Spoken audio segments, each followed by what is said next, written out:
Bismillahirrahmanirrahim. Alhamdulillahirabbil alamin. Allahumma shalli wa sallim wa barik ala Muhammad wa ala ali Muhammad.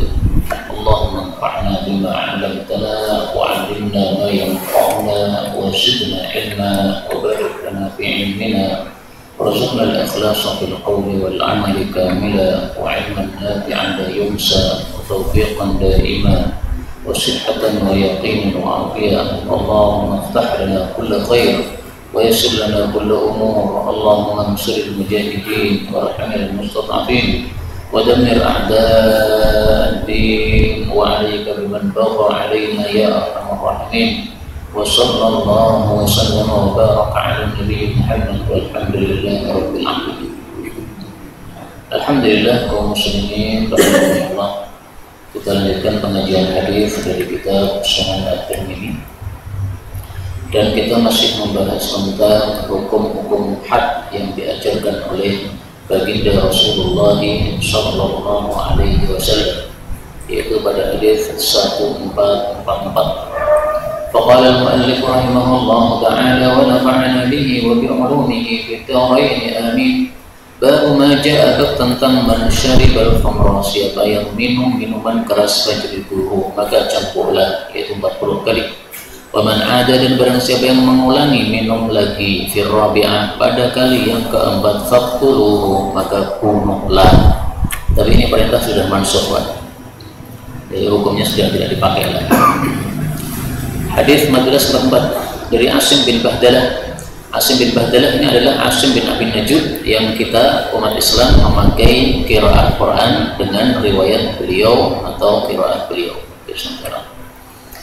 Dari Muawiyah radhiyallahu anhu, Rasul sallallahu alaihi wasallam bersabda, man barang siapa syaribal khamra, minum minuman keras, fajridu maka campurlah dia. Fa in maka jika ada dia mengulang lagi fir rabi'ah pada kali yang keempat faqtuluhu maka bunuhlah dia. Jadi mabuk pertama kali, ya, cambuk, 2 cambuk, 3 cambuk, 4 bantai. Tapi hadis ini sebagaimana saya katakan tadi sudah dihapus hukumnya. Dari mana taunya? Ini penjelasan At-Tirmidzi. Wa inna ma kana hadza, hukum ini fi awalil amri, di awal urusan, yaitu di awal Islam. Tsumma nusikha ba'du, kemudian sudah dimansukh setelah itu. Nah, maka ada hadis-hadis yang sahih tetapi sudah tidak terpakai karena hadisnya sudah mansukh. Nah, maka harus kita tahu mana hadis yang masih muhkam, mana yang sudah mansukh. Ayat Quran juga begitu, mana yang masih dipakai, mana yang sudah tidak dipakai. Karena kalau semuanya kita lakukan, ya sesat atau rusak agama kita. Karena itu saya berangan-angan ada pencetak Quran yang membedakan antara ayat yang mansukh dengan yang tidak. Yang mansukh kasih warna merah misalnya. Nah, demikian juga kitab-kitab hadis juga begitu. Yang mansukh ini misalnya dikasih warna merah begini, nah, sehingga orang baca langsung paham, oh ini mansukh. Atau yang dhaif dikasih warna merah, ya, sehingga untuk membedakan mudah, hitam sahih, merah dhaif. Enak sekali. Mudah-mudahan ada yang mencetak begitu nanti di kemudian hari. Kemudian diriwayatkan oleh Jabir dari Nabi sallallahu alaihi wasallam, beliau bersabda, inna, sesungguhnya man syaribal khamra, orang yang minum minuman keras, fajridu maka campurlah dia. Fa in ada rabi'ah, kalau dia mengulang lagi yang keempat, faqtuluh, bunuhlah dia. Nah, setelah itu didatangkan kepada Nabi sallallahu alaihi wasallam, setelah itu seseorang yang sudah minum minuman keras pada kali yang keempat, fadarabahu, ternyata Nabi hanya mencambuk dia, walam yaqtulhu, dan tidak membunuh dia. Nah, berarti ini menunjukkan bahwa hadis yang pertama sudah dihapus. Karena di sini ada kata-kata thumma. Thumma itu artinya urutan, ya. Jadi setelah ini kemudian muncul ini. Nah, di sini ada kaidahnya, Pak. Kaidahnya apa? Sebagaimana dikatakan oleh Al-Imam Az-Zuhri rahimahullah. Qala Az-Zuhri, qala, berkata Az-Zuhri, Imam Zuhri, yu'khadhu, diambil, bil akhir, yang terakhir, fal akhir, yang terakhir, min sunnati Rasulillah sallallahu alaihi wasallam, dari sunnah Nabi. Jadi ada 2 sabda Nabi. Yang pertama ini awal, yang kedua ini terakhir, dan ini bertentangan. Nah, maka yang diambil adalah yang al-akhir, yang terakhir, karena berarti yang terakhir itu adalah yang menghapus hukum yang sebelumnya. Ini kaidah di dalam memahami hadis-hadis Nabi yang sahih tetapi bertentangan Nah, salah satunya cara menaklukkannya adalah seperti ini. Makanya dalam riwayat yang lain dikatakan, qala, perawi mengatakan, farufi'al qatlu, lalu diangkatlah atau dicabutlah perintah untuk membunuh tadi, wa kana rukhsatan, dan ini merupakan satu keringanan hukum yang diberikan oleh Allah Subhanahu wa taala. Jadi asalnya hukumnya berat, kemudian diubah ringan. Makanya nasikh mansukh itu hukum yang dihapus itu ada kalanya hukumnya lebih berat diubah jadi lebih ringan, ada kalanya hukumnya lebih ringan diubah menjadi lebih berat, ada kalanya diubah dengan yang selevel. Jadi ada 3 ya. Berat diubah ringan. Contohnya apa? Sholat 50 kali menjadi 5 kali. Demikian juga yang di sini, berat diubah ringan. Awalnya disuruh membunuh, kemudian disuruh untuk dipukul saja. Nah, berarti diubah ringan. Kalau yang ringan diubah berat, misalnya zaman dulu sholat itu hanya 2 kali pagi sore, nah, kemudian diganti menjadi 5 kali. Nah, ini berarti lebih berat. Kemudian sholat dulu itu hanya 2 rakaat, nah, kemudian diubah menjadi 4 rakaat. Nah, ini dari ringan menjadi berat. Adapun yang selevel, misalnya kiblat ya, dulu ke Baitul Maqdis kemudian dipindah ke Ka'bah, ini selevel, tidak ada satunya lebih ringan atau lebih berat. Kemudian apakah ada perselisihan pendapat? Imam Tirmidzi mengatakan, la na'lamu bainahum ikhtilafan, kami tidak mengetahui adanya perselisihan pendapat baik waktu qadim, waktu lampau, maupun hadis waktu sekarang ya. Jadi ulama dulu maupun ulama sekarang pun tidak ada perselisihan pendapat. Nah, salah satu yang menguatkan bahwasanya hadis ini sudah mansukh adalah sabda Nabi, la yahillu, tidak halal damu mri'in muslimin, darahnya orang muslim yang yasyhadu an la ilaha illallah, bersaksi tiada Tuhan yang berhak disembah selain Allah, wa anni rasulullah, dan saya adalah Rasulullah, illa bi ihda thalath, kecuali salah satu dari 3. 3 ini apa saja? 1, an-nafsu bin nafsi, nyawa dibalas nyawa alias qisas. Yang kedua, at-thayyibu zani, orang yang sudah menikah malah berzina. Yang ketiga, at-tarik li dinihi, orang yang meninggalkan agama Islam, yaitu orang yang murtad. Nah, dari 3 ini tidak ada satupun dikatakan yang minum sampai ke 4 atau yang mabuk sampai ke 4. Nah, berarti itu sudah mansukh hukumnya. Imam Ali radhiyallahu anhu pernah dia itu melihat seseorang ceramah di masjid seperti saya ini. Nah, kemudian Sayyidina Ali ini bertanya, apakah kamu itu paham nasikh mansukh? Maka dia mengatakan, saya tidak paham. Maka beliau mengatakan, halakta, kamu binasa, wa ahlakta, dan kamu membinasakan orang banyak. Artinya orang yang tidak paham nasikh mansukh itu jangan bicara, jangan ceramah. Sehingga kalau dia tidak paham nasikh mansukh, dia masih menyampaikan sesuatu yang mansukh. Dan ternyata perkataan Sayyidina Ali ini saya temukan, Pak. Saya pernah ngaji di Solo ini, seorang ustadz, saya nggak sebutkan namanya supaya tidak ngibah ya. Tapi kita ambil pelajarannya saja. Beliau ditanya, Pak Ustadz, ini kita makan sesuatu yang sudah dimasak api, apakah ini kita disuruh berwudu? Nah, jawabannya adalah iya, kita disuruh berwudu, tapi tidak wajib. Ini jawaban yang salah, karena hadis itu sudah mansukh, Pak. Nah, taunya mansukh dari mana? Ya seperti tadi penjelasan para ulama.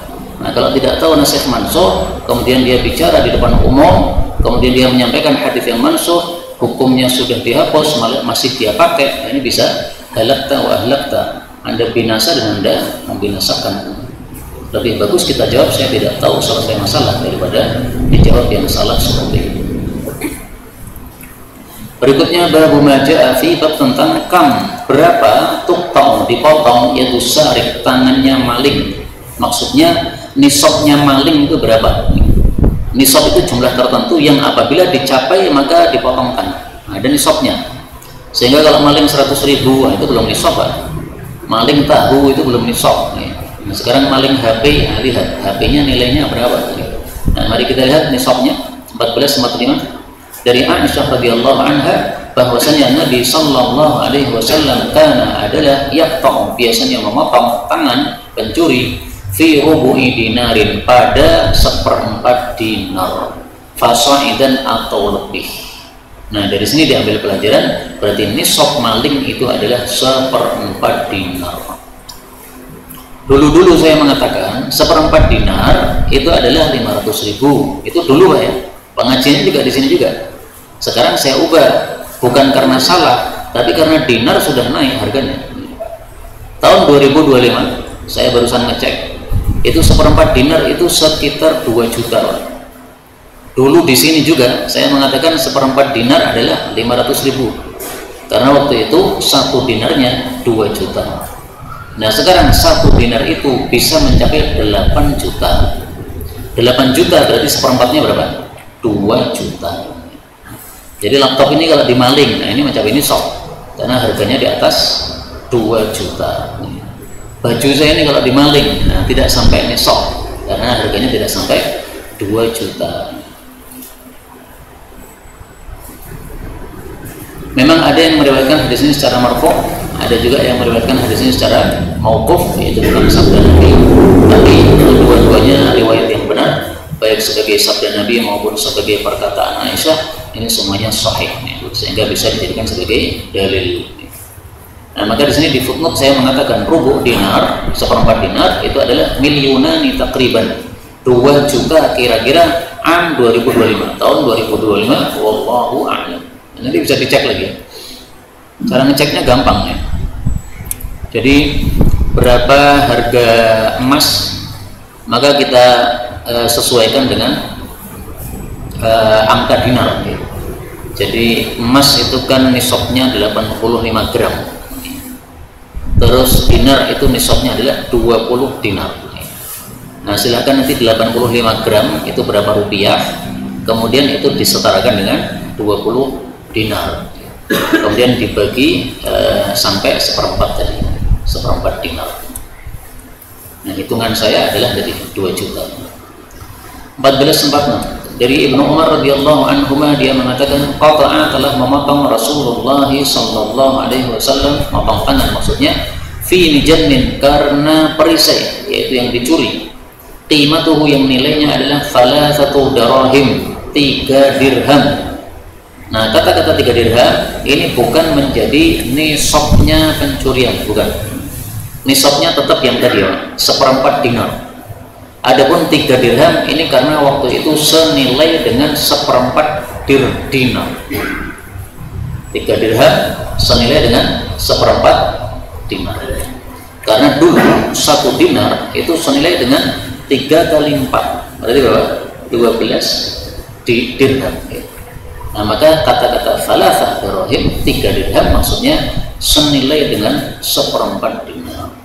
Maka acuannya dinar bukan dirham ya. Adapun hadis ini hanya bicara tentang harga yang sesuai dengan seperempat dinar tadi. Tapi tentu saja tetap ada perselisihan pendapat di antara para ulama. Menurut Abu Bakar As-Siddiq radhiyallahu anhu bahwasanya nisabnya itu adalah 5 dirham. Kemudian menurut Sayyidina Utsman dan Ali nisabnya itu adalah seperempat dinar. Tapi sebenarnya dua pendapat ini bisa dikompromikan, yaitu Sayyidina Abu Bakar mengatakan 5 dirham karena saat itu 5 dirham nilainya sama dengan seperempat dinar. Loh kok 5 gimana? Katanya 3, ya kan dirham naik turun. Nah ketika dia naik maka nilainya 3 dirham sudah seperempat dinar. Kalau dia turun maka nilainya 5 dirham baru seperempat dinar. Begitu cara mengkompromikan. Demikian juga pendapat mazhab arba'ah. Nah, kalau Imam Malik, Imam Syafi'i, Imam Ahmad berarti jumhur ya. Ini nisabnya adalah seperempat dinar. Nah kalau jumhur seperempat dinar, siapa yang tidak sesuai dengan jumhur? Nah kita lihat di sini 1 dinar. 1 dinar berarti banyak ini Pak. Ini pendapatnya mazhab Ahlul Kufah, jadi mazhab Hanafi ya. Jadi dari 4 mazhab, 3 sepakat seperempat dinar, satunya dikali 4, yaitu 1 dinar. Tapi dalil yang mengatakan 1 dinar ini hanyalah perkataan Ibnu Mas'ud, bukan sabda Nabi Sallallahu Alaihi Wasallam. Ibnu Mas'ud mengatakan tidak ada potong tangan kecuali 1 dinar atau senilai dengan 10 dirham pada waktu itu. Nah, tapi meskipun ini perkataan Ibnu Mas'ud, ini sanadnya dhaif juga. Karena Qasim tidak mendengar dari Ibnu Mas'ud. Jadi kelemahannya 2. Pertama, dia bukan sabda Nabi tapi hanya perkataan sahabat. Yang kedua, sanadnya pun dhaif. Nah, sehingga ringkasnya kita pakai pendapat jumhur bahwasanya nisab pencurian itu adalah seperempat dinar. Adapun Imam Tirmidzi menjelaskan perselisihan pendapat di sini, ini fungsinya supaya kita ini cakrawala fikihnya lebih luas sehingga tidak mudah menyesatkan pendapat yang lain. Jadi jangan kita mengatakan mazhab Hanafi sesat karena tidak sesuai hadis Nabi, enggak begitu ya. Mereka itu belum mendengar hadis Nabi bisa jadi. Kemudian mereka baru mendengar Ibnu Mas'ud. Nah, karena Ibnu Mas'ud ini wilayah dakwahnya di Irak, Pak. Di Kufah ya. Nah, sementara mazhab Hanafi ini tempatnya juga Kufah, sehingga disebut di sini ahli Kufah, ini mazhab Hanafi. Nah, otomatis mereka ngajinya sama Ibnu Mas'ud, mendengar fatwa beliau seperti ini, ya wajar kalau mereka ikuti fatwa beliau.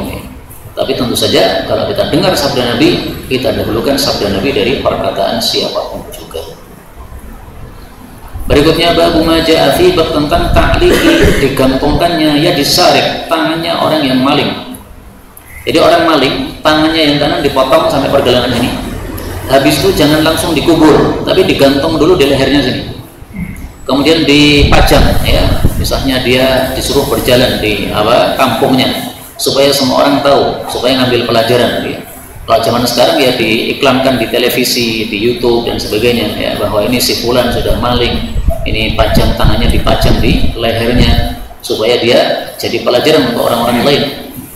Apakah ada dalilnya? Ada, tapi cuma satu dan dalilnya dhaif, yaitu dari Abdurrahman bin Muhairis. Dia mengatakan, saya bertanya kepada Fadalah bin Ubaid, sahabat Nabi sallallahu alaihi wasallam, tentang digantungkannya tangan pada tengkuknya si maling. Apakah itu termasuk sunnah? Kata-kata sunnah maksudnya sunnah Nabi sallallahu alaihi wasallam. Maka Fadalah mengatakan, utia didatangkan kepada Rasulullah sallallahu alaihi wasallam bisarikin, seorang pencuri laki-laki. Faquti'at yaduh, lalu dipotong tangannya. Tsumma amara biha, kemudian Nabi memerintahkan terhadap tangan tadi, fa'ulliqat, lalu digantungkan fi unuqihi, pada tengkuknya. Nah, di sini sayangnya tidak disebutkan ya, digantungkan berapa hari enggak disebutkan gitu. Nah, sehingga ya tidak ada ketentuan, yang penting digantungkan saja, yang penting untuk mengambil pelajaran tadi ya. Sudah diambil pelajaran ya sudah ya. Tapi saya masih memberi kesempatan untuk bagi yang berpendapat dengan hadis ini, bagi kita tidak ada masalah ya. Karena di sini Imam Tirmidzi saja mengatakan derajatnya hasan. Sementara yang mengatakan derajatnya dhaif itu gara-gara ada rawi bernama ini Hajjaj bin Artah. Ini Hajjaj bin Artah terkenal sekali, hadisnya banyak, tapi dia seorang perawi yang mudallis. Perawi mudallis kalau meriwayatkan dengan kata-kata an, nah ini hadisnya jadi dhaif. Nah, maka yang mengatakan dhaif itu hujjahnya karena ini Hajjaj an. Seandainya dia tidak mengatakan an, tapi mengatakan haddatsana, seandainya ini bisa diterima, Pak. Tapi karena dia mengatakan an, ya maka riwayatnya tidak bisa diterima Hajjaj bin Artah ini. Maka hadis ini derajatnya dhaif. Lah terus kalau dhaif gimana? Apakah bisa diamalkan? Kaidah asalnya hadis dhaif tidak bisa diamalkan. Tapi kadang-kadang para ulama mengamalkan hadis dhaif. Meskipun hadis dhaif tetapi diamalkan karena tidak ada hadis lain dalam bab itu. Nah, mungkin ini termasuk yang dalam bab ini tidak ada hadis lain selain satu hadis ini saja, sehingga karena tidak ada hadis lain ya sudah, akhirnya dipakai oleh para ulama. Dan di sini Imam Tirmidzi tidak mengatakan wafil babi, dan dalam bab ini ada titik-titik hadis yang lain. Biasanya kan beliau mengatakan gitu. Nah, di sini beliau tidak menyebutkan wafil babi, berarti isyarat dari beliau hadisnya cuma ada satu dari Fadalah, tapi sanadnya sayangnya dhaif tadi. Nah, bagi yang beramal silahkan, karena pertama masih ada yang menghasankan hadis ini, yaitu Imam Tirmidzi. Yang kedua, hadis ini hanya satu-satunya yang ada dalam bab, dan sebagian ulama memilih untuk melakukannya daripada memakai pendapat pribadi. Makanya dulu guru kami Ustaz Muin rahimahullah, beliau berpendapat bahwa para koruptor itu supaya pada kapok orang-orang Indonesia untuk korupsi, itu setelah dipotong tangannya, kemudian tangannya digantung, kemudian diiklankan di televisi, supaya orang pada kapok tidak berani korupsi. Tapi ketika beliau menyampaikan seperti itu, saya tanya, loh Ustaz, bukannya korupsi itu tidak termasuk maling, sehingga tidak bisa dipotong tangannya? maling dengan korupsi itu berbeda. Korupsi itu maksudnya khain, orang khianat. Maka kita lanjutkan babnya yang menunjukkan bahwa orang khianat tidak dipotong tangannya. Bab ma jaa fi, bab tentang al-khain, orang yang khianat. Termasuk para koruptor tadi ya, diserahi uang rakyat malah dibawa pergi. Wal mukhtalis, dan orang yang mencopet. Wal muntahib, dan orang yang merampok. Nah, tiga-tiganya ini bukanlah maling. Karena maling itu definisinya apa? Mengambil sesuatu khufyatan, secara sembunyi-sembunyi. Nah sekarang, apakah mukhtalis copet itu sembunyi-sembunyi? Tidak. Dalam bis banyak orang, dari terang-terangan dia menunggu kelalaian kita ngantuk gini, maka dia langsung bergerak cepat kemudian mengambil. Itu pencopet. Jadi dia tidak melakukannya secara khufyah, tidak secara sembunyi-sembunyi nunggu orang pergi semuanya, tidak begitu. Muntahib perampok juga begitu, tidak sembunyi-sembunyi, dia terang-terangan. Maka muntahib ini dia melakukannya kohron, dengan kekuasaan, dengan senjata. Jadi banyak orang kemudian ditodong tengah jalan, nah, maka dia dengan tenaga atau dengan kekuatan, dan dia mampu mengambil milik orang dengan sebab senjata yang mereka miliki itu. Maka ini bukan maling ini. Adapun orang yang khianat, orang khianat ini juga tidak disebut maling, karena syaratnya disebut maling itu adalah dia mengambilnya itu fi hirzin, mengambil dari barang yang terjaga. Misalnya rumah saya kunci, berarti kan terjaga itu Pak. Sehingga ada orang masuk rumah saya malam-malam, nah itu berarti maling, karena dia masuk atau mengambil dari tempat yang terjaga. Tapi kalau orang korupsi itu, misalnya dia pejabat ya, diserai uang rakyat, nah, uangnya memang di tangan dia, berarti tempatnya tidak terjaga. Nah, sehingga tidak bisa disebut sebagai maling karena tidak fi hirzin. Nah, di sini ada hadis yang menunjukkan bahwa tiga-tiganya ini tidak dipotong tangannya. 1448.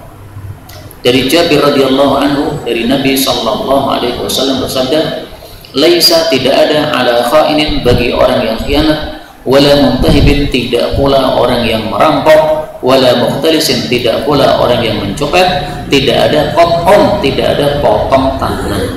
Nah, jelas sekali kan? Berarti nggak ada potong tangan. Nah, waktu saya tanya kepada Ustaz Muin, beliau balik tanya, apakah hadisnya sahih? Saya katakan sahih Ustaz, ini dikatakan oleh Tirmidzi hasanun sahih. Tapi memang para ulama ternyata berselisih pendapat. Di sini Imam Tirmidzi hanya mengatakan inilah hadis yang diamalkan oleh para ulama, seolah-olah tidak ada perselisihan pendapat. Maka di sini saya kasih titik bintang 2, bintang 2. Ini dalam buku saya, kalau bintang 2 ini tandanya ada perselisihan pendapat. Nah, maka perselisihan pendapatnya saya taruh di bawah sini ya, di footnote-nya. Pendapat yang pertama, bahwasanya menurut Syafi'iyah dan Hanafiyah, boleh dikatakan jumhur, bahwa tangannya tidak dipotong sesuai hadis ini. Menurut pendapat Imam Ahmad Hambali berarti ya, dan beberapa kelompok Ishaq, Zufar, Khawarij disebutkan juga dalam kitab-kitab syarah, bahwa tangannya dipotong. Kenapa? Karena kelompok-kelompok ini tidak menganggap hirzun sebagai syarat. Jadi yang disebut maling tidak harus mengambil dari hirzun, dari tempat yang terjaga. Nah, karena tidak mengatakan seperti itu, otomatis ini semuanya tangannya boleh dipotong, 3 orang ini tadi.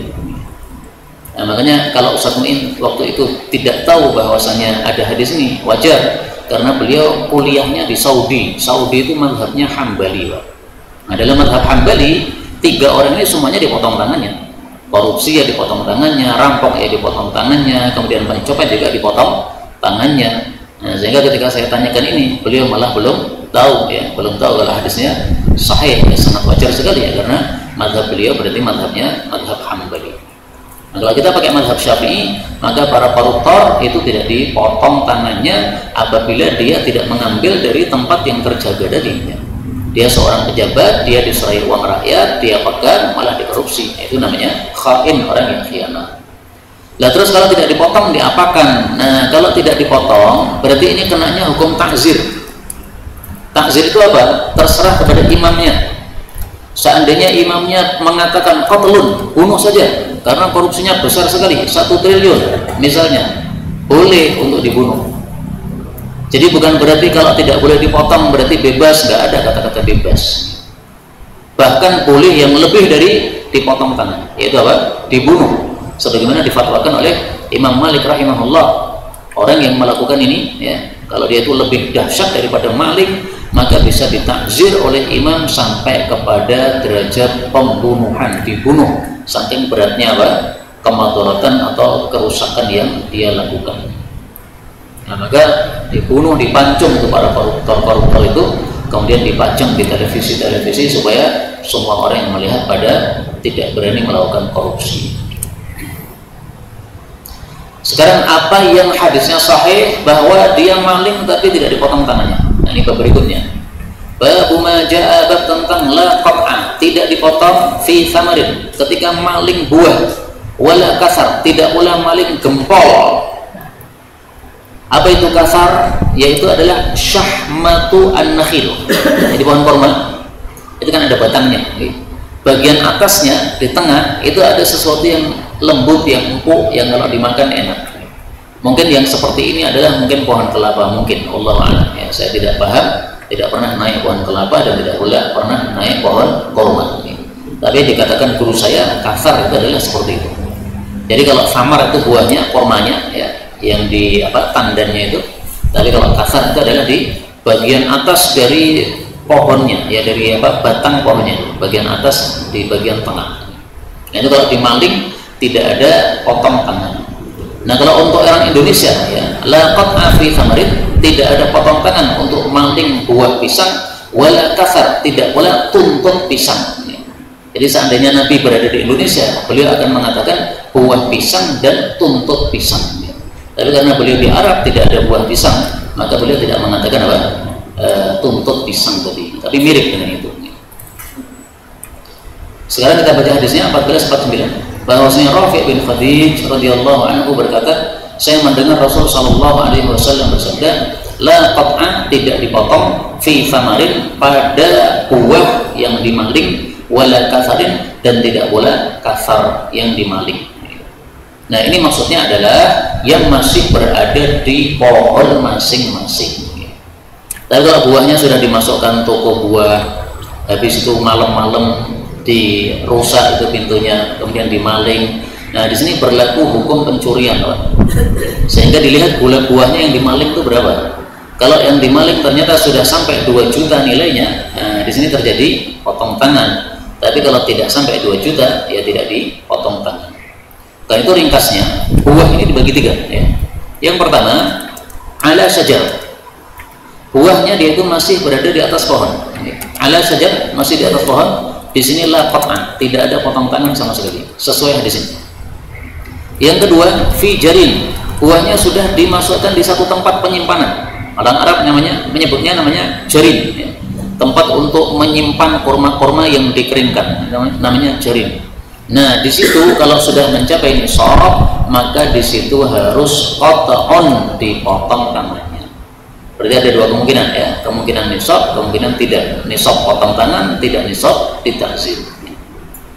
Yang ketiga, ala syajar, di atas pohon, tetapi dia membawa keluar, Pak, wa kharaja, jadi maling di atas pohon, habis itu dikasih di karung, nah, bawa sekarung keluar. Kalau yang tidak dipotong tadi itu yang makan di tempat, Pak. Jadi maling mangga tapi makan di tempat, kenyang keluar, tidak bawa apa-apa. Lah ini kenyang masih geragas, masih serakah, bawa 1 karung. Ini hukumnya bagaimana? Gharamatu mithlaihi, dia disuruh mengganti 2 kali lipatnya. Jadi kalau dia maling 1 karung, disuruh ganti berapa? 2 karung, ya. Maling senilai 100.000, dia suruh ganti 200.000. Apakah ini ada dalilnya? Ada. Kita tulis, ya, al-jarin. Man asaba bi famihi min dhi hajah, barang siapa yang maling buah dan makan langsung dengan mulutnya dan dia sangat perlu, ghaira muttakhidin khibah, yang tidak membawa keluar dari kebun, fala syai'a alaih, maka tidak ada sesuatu atasnya. Maksudnya apa? Dia tidak menanggung hukuman had, potong tangan, tidak menanggung hukuman takzir, ya. Dinasihati aja, ya. jangan mencuri lagi. Karena kalau panjenengan lapar, panjenengan ketuk pintu, saya izinkan makan sepuasnya, nggak usah maling. Dinasihati begitu saja. Kemudian yang kedua, barang siapa yang keluar membawa sesuatu dari buah tadi, fa'alihi gharamatu mithlihi, maka dia harus didenda 2 kali lipatnya dari yang dia maling. Dia maling 10 mangga, maka disuruh apa? Mengganti 20 mangga. Wal uqubah plus ditakzir. Nah, ada hukuman takzirnya, terserah imamnya. Jadi double hukumannya. Wa man saraqa minhu syai'an, siapa yang maling dari buah ba'da ayyuhul jarin, setelah disimpan di jarin, di tempat penyimpanan buah tadi, lalu mencapai harga perisai yaitu seperempat dinar, maka wajib dipotong tangannya.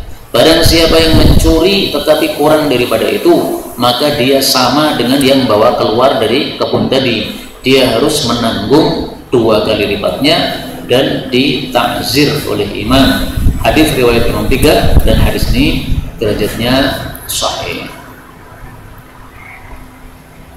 Inilah perincian untuk orang yang maling buah-buahan ya. Ada 3, ada kalanya maling di pohon dan tidak bawa keluar, ada kalanya maling di pohon dan kemudian bawa keluar, ada kalanya maling di tempat penyimpanan.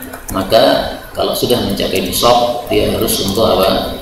Membayar, dilakukan hukuman hadnya.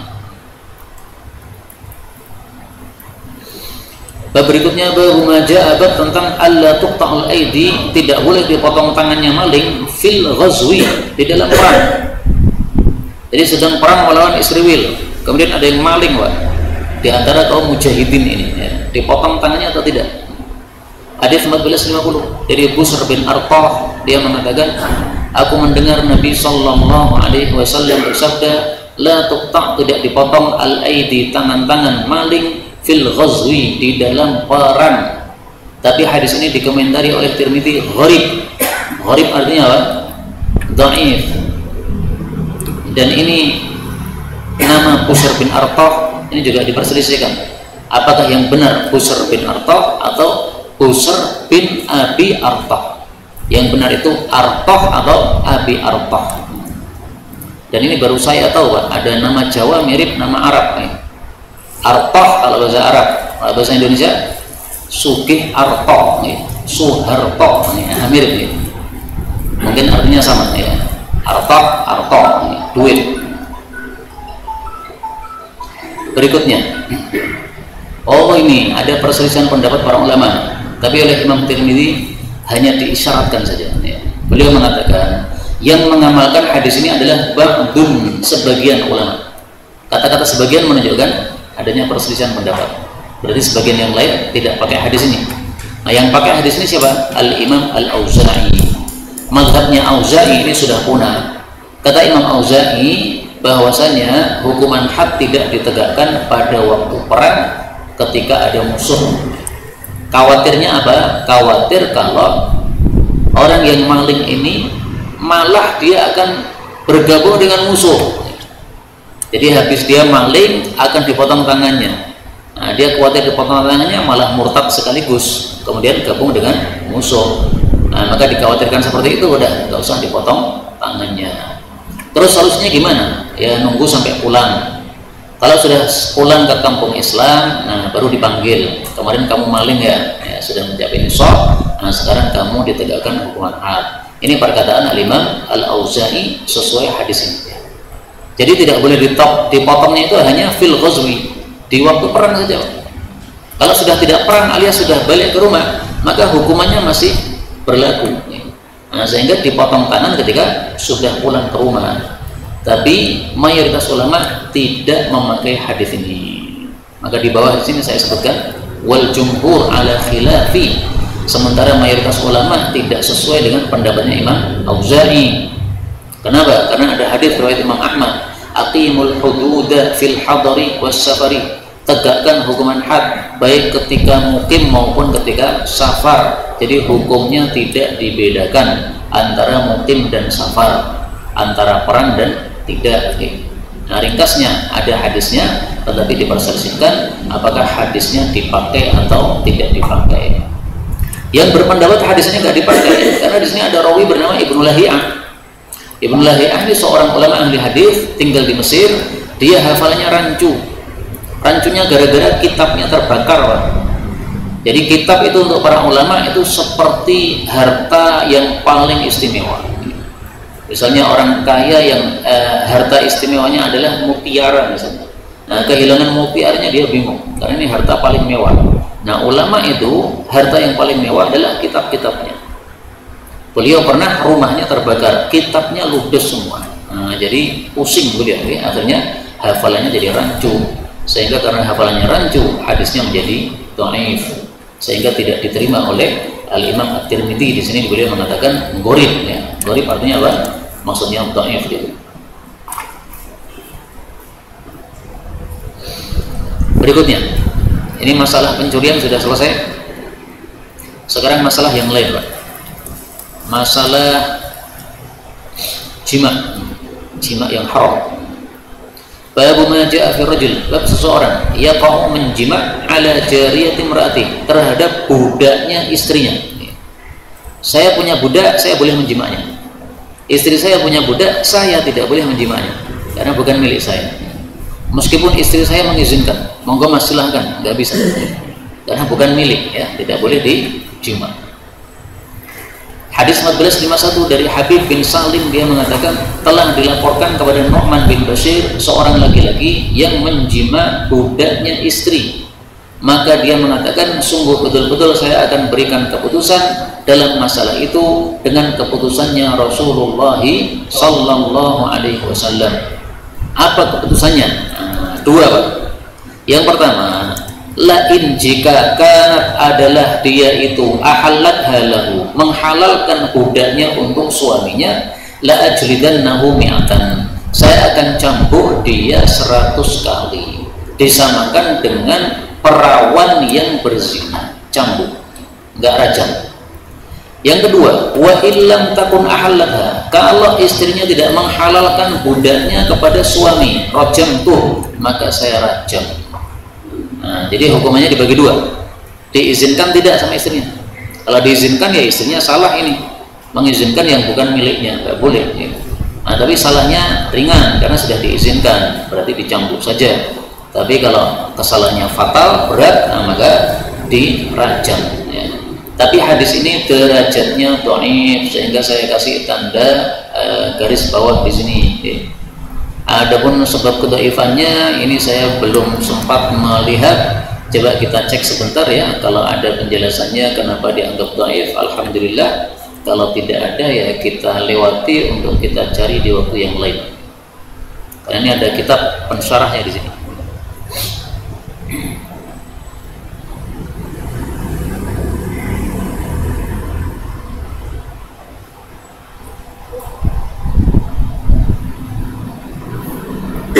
Nah, di sini ada sedikit masalah. Ada seorang perawi bernama Ayyub bin Miskin. Ayyub bin Miskin atau bin Abi Miskin ini adalah seorang perawi yang saduqun lahu auham. Dia perawi yang jujur, tapi beberapa kali salah. Nah, jadi yang bermasalah ini Ayyub bin Miskin. Ayyub bin Miskin, dia seorang perawi yang apa? Saduq, yang jujur, tetapi dia itu lahu auham. Nah, dia punya beberapa kesalahan. Nah, bisa jadi ini termasuk kesalahan yang dia riwayatkan. Ini catatan pertama untuk sanad ini. Catatan yang kedua, Qatadah ini seorang perawi yang mudallis. Dia meriwayatkan dari Habib dengan kata-kata an. Nah, ini yang zahir, ya. Wallahu a'lam bishawab. Hanya saja dalam kitab syarahnya tidak disebutkan hal tersebut. Ala kulli hal, hadisnya dhaif sehingga tidak bisa dijadikan sebagai dalil. Dan ini ternyata Imam Tirmidzi sudah menyebutkan cacatnya hadis ini, yaitu sanadnya muttarib. Muttaribnya kenapa? Karena Qatadah ini tidak pernah mendengar dari Habib. Nah, berarti di sini putus sanadnya. Qatadah dari Habib ini tidak benar. Nah, berarti dua catatan. Catatan pertama, Ayyub bin Miskin beberapa kali dia waham atau salah. Kemudian Qatadah dengan Habib ini sanadnya tidak sambung ya, makanya dhaif. Kemudian perselisihan pendapat para ulama ada 3 pendapat. Pendapat yang pertama, bahwasanya sesuai hadis ini maka hukumnya dibagi 2. Pendapat yang kedua, bahwa pelakunya itu dirajam. Pelakunya apa? Dirajam. Kenapa dirajam? Ya karena zina padahal dia sudah punya istri, maka dirajam. Pendapat berikutnya tidak dihukum had, tapi hanya yu'azzar, ditakzir saja. Nah, maka ada yang memakai hadis ini, ada yang tidak memakai kemudian merajamnya, ada yang tidak memakai kemudian mentakzirnya. Kalau saya pribadi cocok yang rajam ini, Pak. Kenapa? Karena hukum asal orang berzina adalah apa? Dirajam kalau sudah menikah. Nah, dia sudah menikah karena punya istri kan? Berarti sudah menikah, sudah mempunyai istrinya, malah jima sama budaknya istri, ya hukumannya kembali ke hukum asal, yaitu dirajam. Ini yang dapat kita pelajari benarnya dari Allah Ta'ala. Kalaupun ada salahnya, fa astaghfirullahal azim li wa lakum walhamdulillahi rabbil alamin.